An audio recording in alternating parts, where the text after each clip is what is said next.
आप देख रहे हैं हॉरर हाई। तो चलिए आज की कहानी की शुरुआत करते हैं। रात के समय कार धक्के खाते हुए रुक गई और उसमें से आरव नीचे उतरा और घड़ी देखी। उस वक्त रात के ठीक 9 बज रहे थे। फिर उसने कार का बोनट खोला और उसे ठीक करने की कोशिश करने लगा, लेकिन गाड़ी स्टार्ट हो ही नहीं रही थी। आरव ने मोबाइल से मदद मांगनी चाहिए, पर उसमें नेटवर्क नहीं था। उसने गाड़ी की पिछली सीट पर सोई हुई अपनी पत्नी मिताली को आवाज़ दी। मिताली, अरे ओ मिताली, उठो, जल्दी से उठो। हमें आज रात किसी गेस्ट हाउस या होटल में बितानी होगी। मिताली नींद में थी क्योंकि गाड़ी खराब हो गई थी और अब मैकेनिक के बिना गाड़ी ठीक नहीं हो रही थी। हमेशा की तरह मिताली नींद में ही बड़बड़ाते हुए उठी। आरव, तुमसे एक काम भी ढंग से नहीं होता। कब से बोल रही हूँ ये तुम्हारी पुरानी खटारा बेचकर कम से कम एक सेकंड हैंड कार ले लो। जवाब में आरव बोला, खरीद लेंगे। अब अपना बैग उठाओ और चलो कहीं रात गुजारने का जुगाड़ करते हैं। फिर दोनों जंगल की कच्ची सड़क की तरफ निकल गए और मेन हाईवे पर आ गए। उसी वक्त उन्हें जंगल में दूर कहीं से भेड़िए की आवाज़ें आ रही थीं, रोने की। वो भेड़िए काली रात को और भी डरावना बना रही थी। दोनों लगभग आधा घंटा चलते रहे, पर उन्हें कोई न लिफ्ट मिली और कोई न होटल मिला। मिताली बोली, आरव, तुम्हारे बेवकूफ़ दोस्त मिंटू ने ये कौन से वीराने में फार्म हाउस खरीद रखा है। इस बात पर आरव कुछ कहता उससे पहले ही आसमान में जबरदस्त बिजली कड़की। उस आवाज़ से डरी हुई मिताली आरव के पास आकर चिपक गई। उस वक्त आरव के चेहरे पर एक मुस्कान सी आ गई थी। तेज बारिश के आसार नजर आ रहे थे। तभी चलते चलते बिजली की चमचमाती रोशनी में उन्हें एक पुरानी हवेली दिखाई दी। वह दोनों तेजी से दौड़ते दौड़ते उस हवेली के नज़दीक पहुंचे। हवेली गेट पर उन्हें कोई वॉचमैन नज़र नहीं आ रहा था और ना ही कोई इंसान नज़र आ रहा था। उन दोनों ने सोचा, जब यहाँ पर कोई नहीं है तो हम खुद ही गेट खोलकर हवेली के अंदर जाते हैं। वो दोनों गेट खोलकर हवेली के अंदर पहुँचे। दरवाजे पर डोरबेल के नाम की एक पुरानी रस्सी किसी सांप की तरह लटक रही थी। उस रस्सी को आरव ने 2-3 बार खींचा, लेकिन अंदर से किसी की भी घंटी की या किसी आवाज़, इंसान की आवाज़ नहीं आई। फिर मिताली ने दरवाजे पर खटखटाने के लिए अपने हाथ आगे बढ़ा ही रही थी कि उससे पहले ही अंदर से एक भारी आवाज़ आई, अंदर आ जाओ, दरवाज़ा खुला है। उन्हें इस बात का कुछ समझ में नहीं आया कि अंदर से किसी को घंटे की आवाज़ भी नहीं आई और ना ही उन दोनों ने कोई आवाज़ की थी। और वो दोनों दरवाज़ा खोलकर अंदर चले गए। दरवाजे के ठीक सामने झूले पर बैठकर एक आदमी शाही अंदाज में सिगार पी रहा था। उन्हें देखते ही आरव बोला, सर, हम यहाँ से कुछ ही किलोमीटर दूर हमारे दोस्त का फार्म हाउस देखने जा रहे थे, पर बीच रास्ते में हमारी कार खराब हो गई है और मदद बुलाने के लिए हमारे फ़ोन में नेटवर्क भी नहीं आ रहा है। क्या हम आपके फ़ोन से एक कॉल कर सकते हैं? झूले पर बैठे उस आदमी के चेहरे पर कोई भी भाव नहीं था। उसने कहा, जरूर कीजिए, टेलीफोन ऊपर के आखिरी कमरे में है। आरव ने उन्हें पहले परिचय देना उचित समझा। उसने कहा, मेरा नाम आरव है, ये मेरी पत्नी मिताली।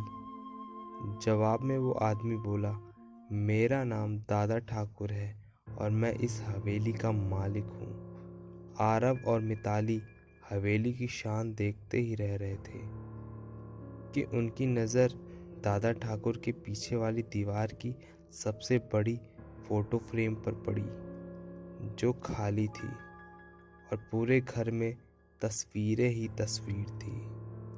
उन सब में एक बात समान थी कि किसी भी तस्वीर में कोई भी हंस नहीं रहा था। सारी तस्वीरें बिल्कुल ही इमोशनल नहीं थीं, जैसे उसमें कोई इमोशन नहीं था, हंसना, रोना, दुखी होना।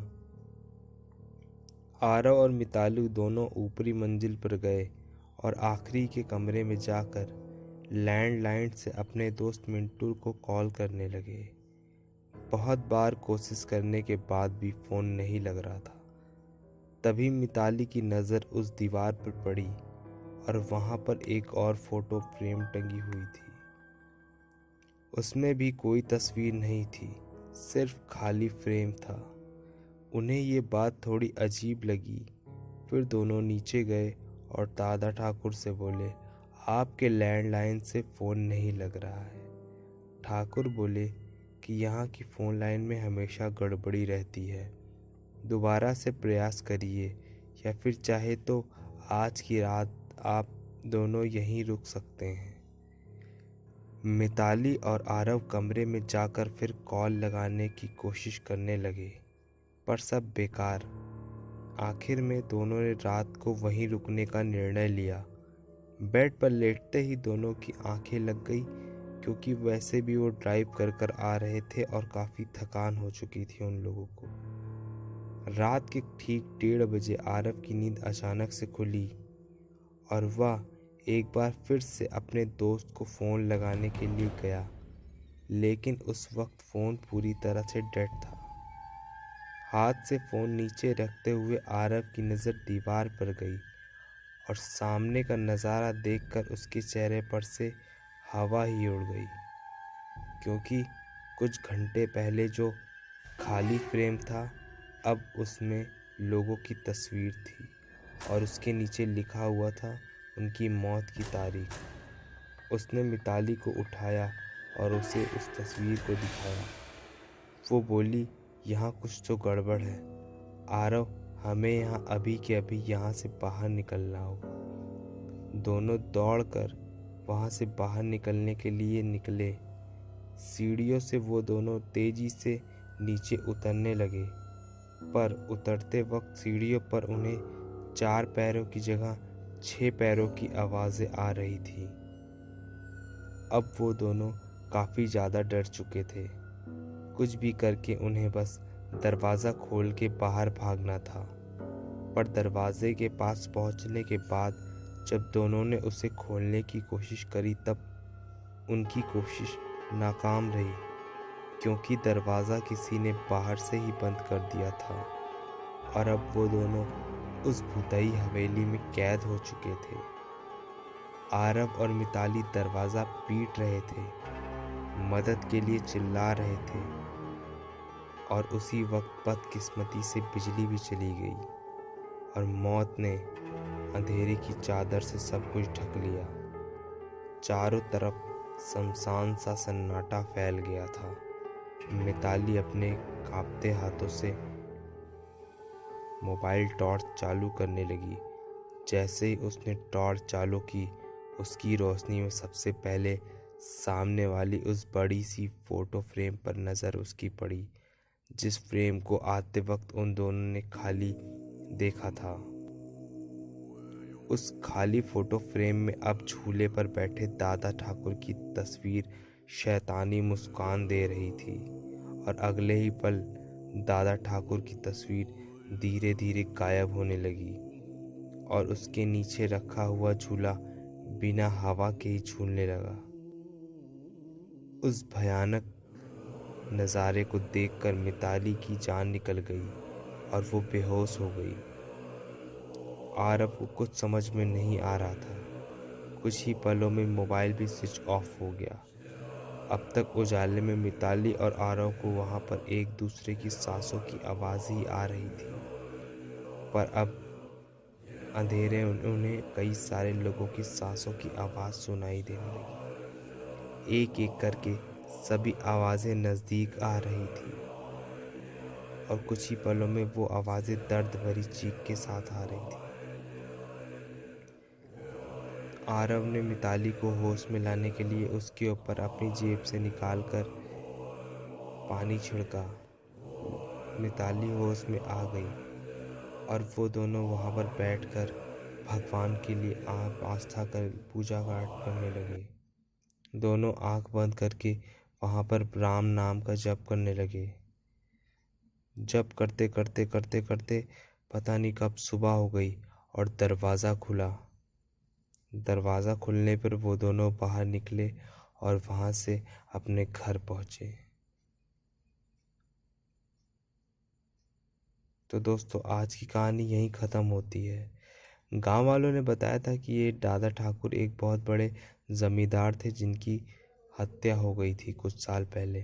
तभी से उनकी आत्मा वहां पर भटकती है। दोस्तों, अगर कहानी पसंद आई हो तो चैनल को सब्सक्राइब करिएगा।